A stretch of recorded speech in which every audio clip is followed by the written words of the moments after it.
Good morning. A change is as good as a rest and all that. After a session pursuing a crucian carp and another one on a small pond, it's time to get back to tench action. The flask's boiled. I'm on my way in due course.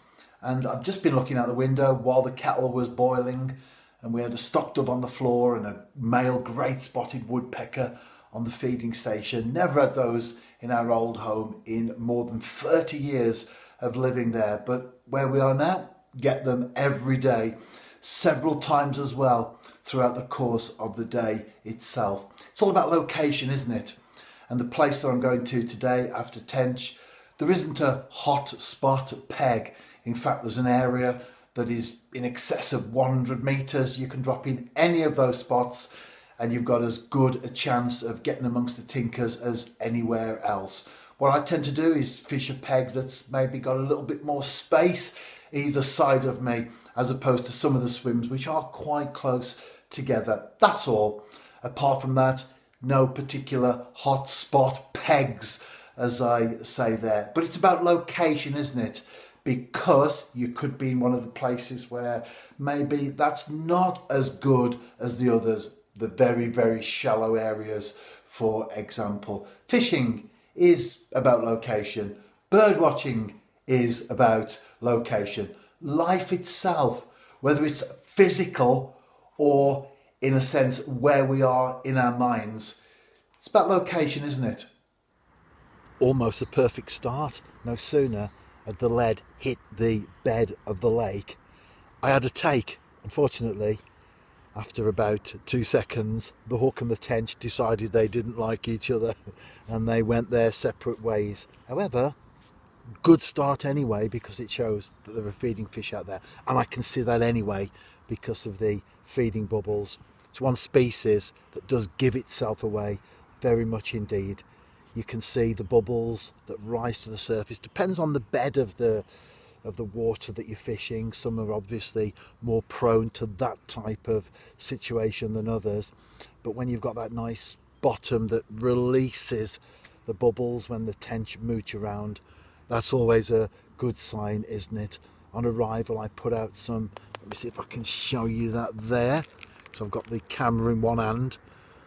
You can peep into my bait bucket there, can't you? Brown crumb, use that ever such a lot.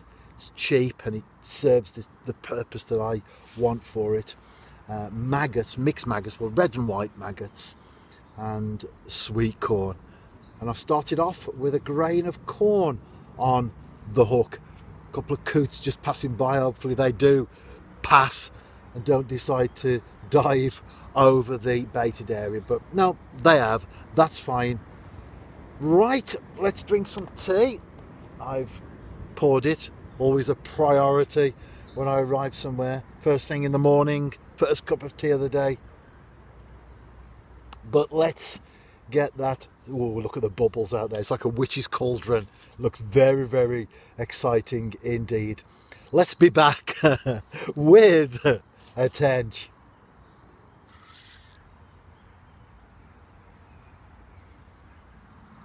So far as fish are concerned, it's a story of the one that got away and the one that didn't. As the sun continues its journey in the sky, a layer of clothing comes off and a second tinker hits the mat. Would you like a really good tip? If you're drinking hot tea, try to put it in your mouth and not all over you. I was daydreaming then. I was a million miles away. I was brought back to reality though by the rod. I thought it was going to take off from the rest and make its way into the water. It might have done if I hadn't have got there first. Anyway, the fish is now coming in rather feistily. I'm going to net it and I'll be back. It's nowhere near as big as I thought. Small man syndrome, I think. Still a nice tench though. Can't complain with that, can you? and the sun went back in. I put my fleece on and it's come back out again. No wonder the British talk about the weather so much. Another one bites the dust. While I was fishing, I got chatting to Chris Capewell. We've got to know one another over a period of time now. He's a very keen photographer, like me, semi-retired and making the most of life. And he's often around with his camera looking for birds. In fact, one of the things he often asks me when we bump into one another, or rather he bumps into me because I'm fishing, have you seen a kingfisher? Because he does like them very much indeed. While we were chatting, I had a bite, played the tench, did my usual stuff in front of the iPhone, and that's where the images come from. Great photos, Chris, really appreciate them. Wonderful images. And by the way, while I was fishing, I did see a very interesting bird myself. And for those who watch the videos on YouTube, don't forget to check out the blog post as well, because I also have a little nature notes section where I make a list or a few comments regarding birds and nature in general. Angling, as I've said on so many occasions, is the perfect platform from which to engage with the natural world.